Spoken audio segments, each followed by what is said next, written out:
back to downrange. Again, we're obviously not at the range. We are, if you haven't figured out yet, this is the editing studio. So today we are going to be cleaning this Heritage 22 revolver. This is the gun, if you watched the last video, that messed up on me.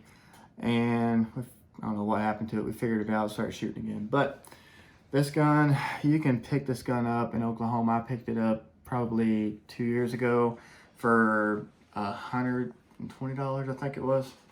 Not very expensive. This is just one of those, as people call a throwaway pistol. They're decently reliable and they're made to use. The bluing on them aren't, you know, the greatest ever. It comes off, it wears off pretty easy, but it's a $100 pistol. It's made to shoot, so we're not worried about it. First thing you're gonna do, pop it open, look in here and give it a couple clicks and make sure there's nothing left in the cylinder. It's clear.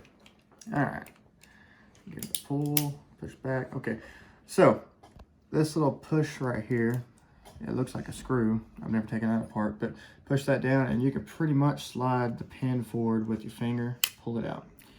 And that's the pin that the cylinder rotates on. And I always make sure to lube that and clean it up pretty good. But flip this open, push this out. So that's your cylinder. The whole cylinder comes out, so it's pretty easy to clean. It's not really hard at all. It's pretty simple. But as far as that goes, the only problem I've ever had with this gun is this little screw right here inside where your eject is for your spent rounds or rounds that just didn't fire or whatever, like the last video we had. It tends to get loose if you actually carry it quite a bit. I was carrying this one for about 6 months whenever I didn't have any other thing to carry.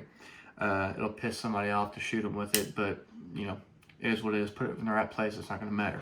So I Loctited that in place so it would never move again. It hadn't been an issue since, but we're not talking about that. First thing I do is I take the cylinder, and you can see nothing's in it, but I look down the cylinder to see how gunky it is. And most of the time, depending on what you shoot out of these things, they can get pretty gunked up. 22 is a very dirty round. They're fun to shoot, but they're just really dirty. So first thing I'm gonna do, I'm gonna take the gun scrub and we're gonna spray the whole thing down on both sides. Make sure we get it in the cylinders inside the holes there. I'll take this Q-tip and just go back and forth with it. Make sure I get everything that'll come out of this guy. It ain't that bad. I'm really surprised. Usually it's a lot more dirty than that. But since we got that out, I'm gonna take one of these swabs. I'll throw a couple out here. I might use them. And I'm gonna wipe the back side of this thing down to get any of the residue that might be on the back side of it. Not that there's gonna be a whole lot, but I'll go around the whole cylinder with it. And you can see this one, maybe you can see, I'm not sure. It's got a little bit of surface rust in there. Had it in my truck for a while, and the humidity and everything in Oklahoma gets to these things, especially if they're not coated with anything. So sometimes I'll take a brush and just brush this thing down. Like I said, I'm not worried about hurting it too bad. It's just a $100 pistol. So I get some use out of it and keep it from rusting. As long as I can keep it from rusting, then I'll just keep on keeping on. I really wasn't that dirty. I'm kind of surprised. But so the center part of this cylinder, right in the middle, I always take and spray it out, which I already did. And I take Q-tip and run it down through there too, just to keep any grit out of there, because the smoother your gun can run, the better you are. And that really didn't have much in there. Wow, this gun's cleaner than I thought it was. Anyways, we'll put it to the side. So then you get your pin, and we're gonna take some of this stuff, spray her down. I'm just gonna use the same one because it's really not dirty. And wipe it all off. Make sure you get it all cleaned up. Like Mason said in the last video, if you watched that one, go look at that. This stuff that we're spraying, it's pretty brutal as far as corrosion goes. Like, it will eat everything off these parts, and you ain't gotta worry about it, and it'll leave your hands feeling kind of dry too after a while. So you got those two things done, and I'm gonna go to this. Flip this open and take some more of this. This is probably why the bluing doesn't last very long on these things, but besides being cheap, spray all up in here. I'm gonna flip the top up, I guess. I'm just gonna spray it down the barrel.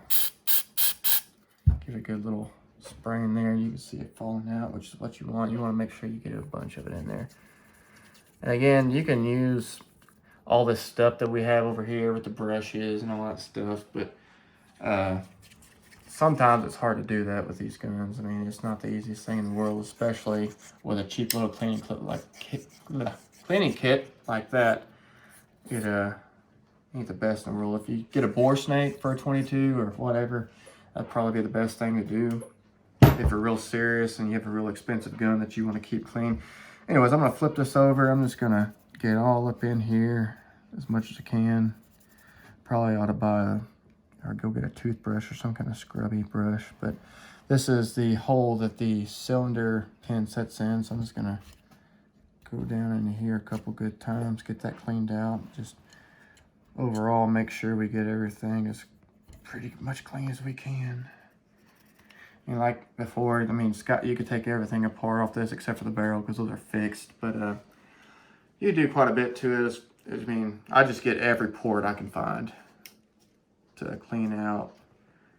The little spinner there that you pull the hammer back, it pushes the cylinders around. So clean all that out pretty good. Get all that good stuff. Come out here. This is just a quick clean. This isn't, you know, get real particular about it. I mean, you can get as particular as you want to about cleaning these little things, you know, but it's not too necessarily. Anyway, so with this gun, I always use this Hoppy 9. I guess that's what it is. Cleaner. It's really, really slick. Stays really well. But clean this here. I'm just gonna put a good coat of oil on there. That's important. That's what your cylinder is going to spin and rotate on. You want to make sure it spins freely as you can.